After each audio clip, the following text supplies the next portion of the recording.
Et c'est parti pour le nouveau numéro du journal de l'économie. Bonjour et bienvenue. Inauguration ce mercredi du chemin de fer reliant Addis Abeba à Djibouti. Le projet a coûté 3,4 milliards de dollars. Fin de la conférence ministérielle OCDE-MENA 2016, les pays du Moyen-Orient et de l'Afrique du Nord sont appelés à poursuivre les réformes économiques et structurelles. Enfin, le FMI maintient à 3,1% ses prévisions de croissance mondiale pour l'année 2016.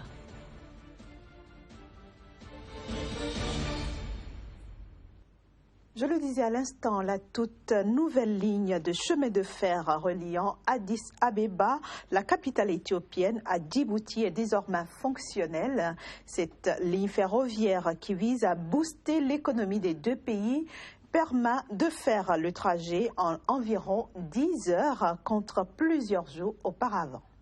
Financée et construite par la Chine, la nouvelle ligne ferroviaire qui relie Addis Abeba au port de Djibouti ambitionne de désenclaver l'économie éthiopienne et de doper les échanges commerciaux entre les deux pays. Longue de 750 km, cette nouvelle ligne qui apparaît comme une vitrine de la technologie chinoise sur le continent africain vient sonner le glas de l'ancien chemin de fer franco-éthiopien mis en service en 1917 et qui fonctionnait encore difficilement. L'objectif principal de ce projet ferroviaire est de relier l'Éthiopie et le Djibouti. C'est un projet transfrontalier pour le bénéfice mutuel des deux pays frontaliers. On a pour but d'embaucher un directeur de projet pour effectuer un essai avant la pleine exploitation de la ligne ferroviaire. En effet, une période test de 3 mois va s'écouler avant que la nouvelle ligne ferroviaire ne soit pleinement exploitée. Au cours de cette période test, seules les marchandises seront transportées. Ce projet ferroviaire est énorme. Cela nous a pris à peu près 4 ans à le terminer. Le coût total du projet est de 3,4 milliards de dollars et 70% des fonds provenaient d'un prêt auprès de banques chinoises et les 30% restants ont été pris en charge par le gouvernement éthiopien. Notons que cette ligne ferroviaire est la première étape d'un vaste réseau ferroviaire. L'Éthiopie entend en effet construire 5000 km de voies ferrées d'ici 2020. Objectif, connecter la présente ligne avec le Soudan, le Kenya et le Soudan du Sud. À plus long terme, il s'agit du point de départ d'une ligne ferroviaire transafricaine qui traversera le continent d'est en ouest, de la mer Rouge à l'océan Atlantique dans le golfe de Guinée.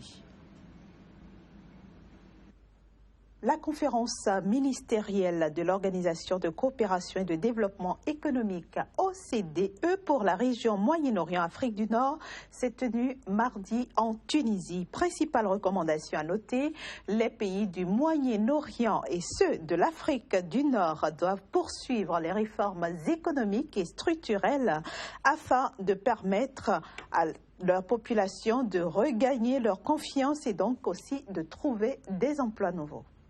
Réunis à Tunis, des responsables de la région et de l'OCDE ont déclaré ce lundi que les pays de la région Moyen-Orient-Afrique du Nord MENA doivent poursuivre les réformes et notamment lutter contre la corruption pour relancer des investissements. L'organisation basée à Paris s'est aussi inquiétée de l'envolée du chômage chez les jeunes, 29% en 2015, soit plus que toute autre région du monde. Selon l'OCDE, des réformes économiques et structurelles permettraient notamment de regagner la confiance des citoyens et de créer des emplois pour la jeune population de la région.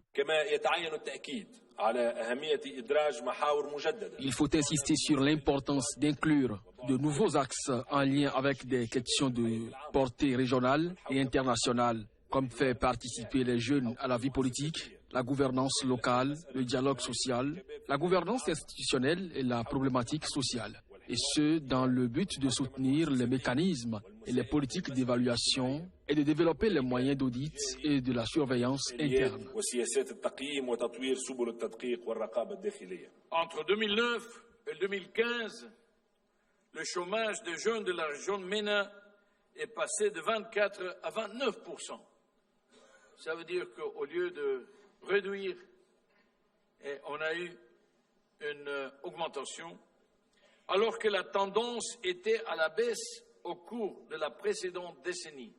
Notons que l'OCDE s'est aussi engagé à soutenir les pays de la région, à améliorer les normes et la transparence dans la fonction publique et à élaborer des politiques en faveur du développement du secteur privé encore sous-développé dans la région MENA. Le Fonds monétaire international laisse inchangées ses prévisions de croissance mondiale pour l'année 2016. Comme annoncé il y a de cela 3 mois, le produit intérieur brut mondial devrait être de 3,1% cette année.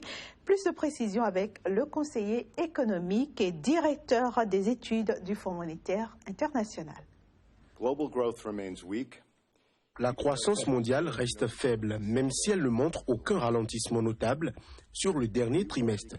La nouvelle perspective économique montre un ralentissement pour les économies avancées en 2016 et une reprise compensatoire pour les économies émergentes et en développement.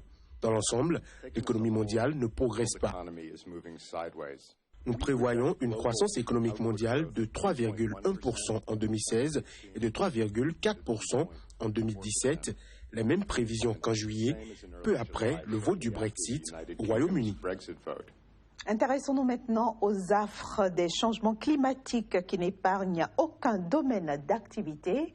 Au Bénin, par exemple, même les acteurs du secteur informel y sont vulnérables car leurs activités en pâtissent.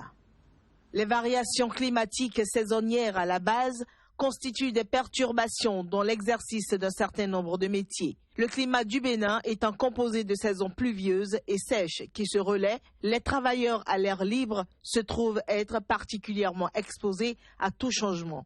Une étude réalisée par des professeurs d'université a confirmé cette analyse. Ce travail a ciblé donc la ville de Cotonou et en choisissant 41 corps de métier et 180 personnes. Alors le constat est que du fait des perturbations liées à la saison pluvieuse, nous assistons à une réduction drastique du temps de travail. Et cette réduction du temps de travail se traduit également par une réduction du revenu.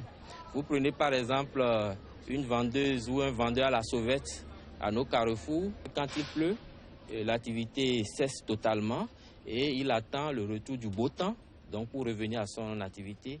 Et tout ça a fait que le revenu baisse. L'état des lieux fait, quelle stratégie les acteurs du secteur informel développent-ils pour s'adapter à ces variétés ou ne pas trop en sentir les impacts? Au nom de ces stratégies, il y a d'abord ce que j'ai appelé la pluriactivité. C'est le fait pour un acteur du secteur informel de développer une ou plusieurs autres activités en plus de l'activité principale qu'on lui connaît.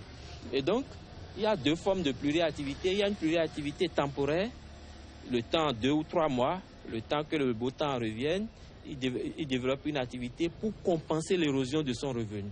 Et la deuxième forme, c'est la pluriactivité permanente, sachant que l'activité principale qu'il ou elle exerce est sous l'emprise des variations saisonnières climatiques. En même temps, elle développe 1 ou 2 autres activités pour pouvoir compenser cette perte de revenus. Encore appelé économie souterraine, le secteur informel mérite davantage de réflexion. Les acteurs gagneraient à se faire former à la résilience. Un crédit de campagne pour les accompagner serait également bienvenu. Et puisque nous sommes au Bénin, restons-y cette fois-ci pour nous intéresser à la 2e visite du chef de l'État, Patrice Talon, au Nigeria.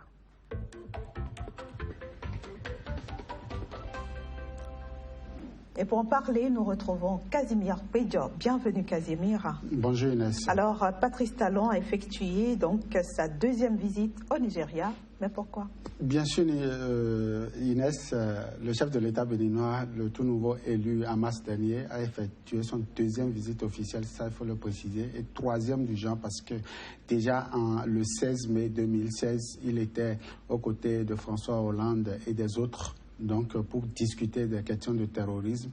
Alors, il a effectué ce déplacement pour réchauffer un peu les liens d'amitié, mais surtout la coopération économique entre donc le Bénin et le Nigeria, 2 pays frères, comme le plaise à le dit le chef de l'État, deux jumeaux qui aujourd'hui ont des difficultés à s'entendre sur un certain nombre de questions, sur un certain nombre donc d'échanges au niveau de leurs différentes institutions, que ce soit officielles ou officieux. Donc le chef de l'État est allé là-bas pour revoir un peu la question donc du Naira qui aujourd'hui est en train d'éprouver le CFA, notamment l'économie du Bénin. Et donc, à l'occasion, beaucoup d'autres choses ont été dites, telles que, par exemple, la coopération énergétique entre le Nigeria et le Bénin.